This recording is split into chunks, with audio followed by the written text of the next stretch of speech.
Icibutso kirakwiye kubaho. A remembrance is to be set up. Udufoto twa kera. A photos of old days. Ndabinginga ntimuzodute. I'm telling you to keep them. Kuko nagiye gusanga. Because I found out that iyo jewe nguye ku gafoto ka kera. When I see an old photo of myself, kanyibutsa gushimira Imana. It reminds me to thank God. Wewe sindabizi. Because for you, I don't know. Ngira wowe udashaka no kutubona ntavyo. Maybe you don't even want to see your old photos. Cyangwa udashaka kwereka abana ngo babone uko wasa. Or you don't even want to show your children to see how you were.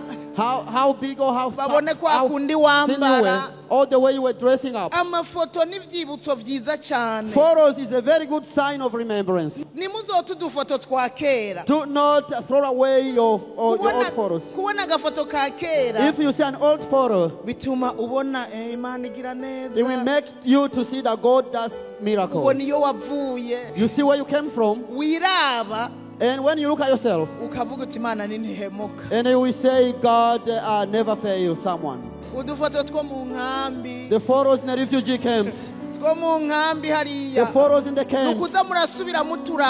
Just go back and have a look at them. Do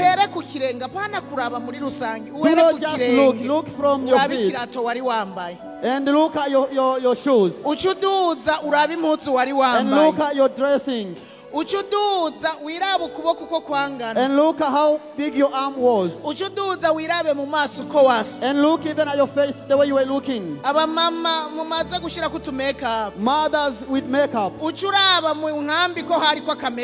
remember in the camp if there was makeup or no. And if there was no makeup, and say, God, kneel down and thank Him. Kneel down and give Him honor. Fathers, I don't know if it was a shirt or a trouser like that. There are others which were like skirts. If you look carefully, the suit was this long, you know. If you had a suit, it was this long.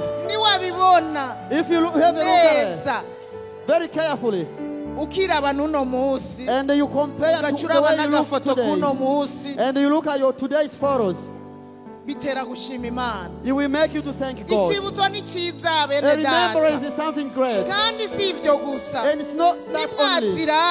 If you look at those photos, I beg you to show your children as well.